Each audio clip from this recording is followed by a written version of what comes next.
नहीं थम रहा योगी राज में एक्शन का सिलसिला। सपाइयों में योगी के सिंघम का खौफ दिखा। सामने आई अभी अभी ऐसी खबर, लखनऊ तक कट गया हल्ला। जिसे करने में डरती रही पिछली सरकारें, उसे एक झटके में योगी ने कर दिखाया। बुलडोजर मॉडल से कब्जेधारियों को डराया। हुआ ऐसा काम, हर कोई हैरान।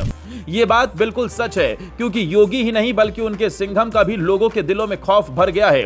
आए दिन अपने कड़े और दमदार फैसलों से चर्चा में रहने वाले चंदौसी के सीओ अनुज चौधरी एक बार फिर चर्चा में हैं, जिसकी वजह उनका सख्त एक्शन है। हाल ही में उन्होंने एक ऐसे निजी स्कूल पर शिकंजा कसा जिसका निर्माण नगर पालिका की जमीन पर अवैध रूप से किया गया था। लेकिन इस बीच उनके डर से अब लोग अवैध कब्जे पर खुद हथौड़ा चलवा रहे हैं, जिसने लखनऊ तक हल्ला काट दिया है।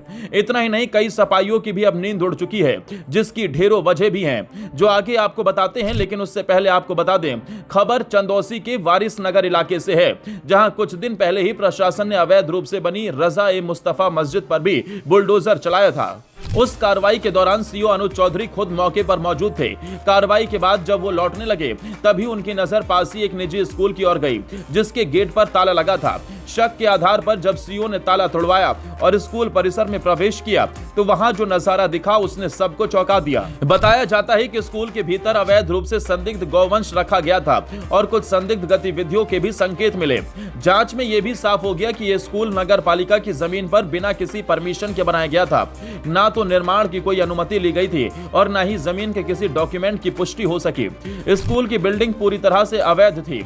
सीओ अनुज चौधरी ने मौके पर ही स्थिति की गंभीरता को समझा और तुरंत प्रशासन को अवगत कराया।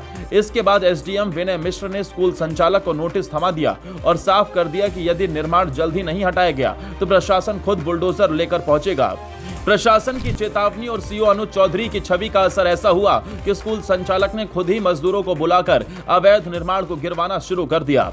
स्थानीय लोगों ने बताया कि संचालक मजदूरों से बार बार कह रहा था, जितनी जल्दी हो उतना तोड़ो, कहीं सीओ साहब पुलिस के साथ ना पहुंच जाएं। इस पूरी कार्रवाई से एक बात साफ हो गई कि जब प्रशासन और पुलिस एकजुट होकर काम करें और उसमें ईमानदारी हो, तो बड़े से बड़ा कब्जाधारी भी खुद झुकने को मजबूर हो जाता है। आपको बता दें, सीओ अनुज चौधरी पहले भी कई मामलों में सख्त कार्रवाई कर चुके हैं, चाहे वो अवैध कब्जे हटवाना हो या फिर आपराधिक तत्वों पर नकेल कसनी हो। सीओ साहब हमेशा एक्शन में रहते हैं। उनकी छवि चंदौसी में अब सिंघम के रूप में स्थापित होती जा रही है।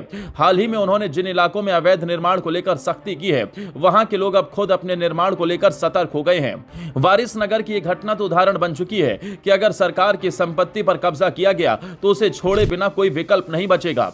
स्थानीय लोगों ने भी सीओ अनुज चौधरी के इस फैसले की सराहना की है। उनका कहना है कि सालों से नगर पालिका की जमीन पर कब्जा करके स्कूल चलाया जा रहा था, लेकिन किसी ने ध्यान नहीं दिया। जब से अनुज चौधरी चंदौसी आए हैं, तब से प्रशासनिक कार्यशैली में बदलाव आया है। अब जनता को भरोसा हो चला है कि अवैध काम करने वालों पर कार्रवाई जरूर होगी। चंदौसी में सीओ अनुज चौधरी ने जिस तरह से अवैध निर्माण के खिलाफ सख्त रुख अपनाया, उसने न सिर्फ प्रशासन को एक नई दिशा दी, बल्कि जनता के बीच भी भरोसे का माहौल बना दिया। अनुज चौधरी जैसे अफसर ही असल में गुड गवर्नेंस की असली पहचान बनते हैं, जो बिना भेदभाव के कार्रवाई करते हैं और समाज में एक सशक्त संदेश छोड़ते हैं, जिसकी सराहना खुद योगी भी करते हैं, जो सपाइयों की नींद उड़ाने के लिए काफी है।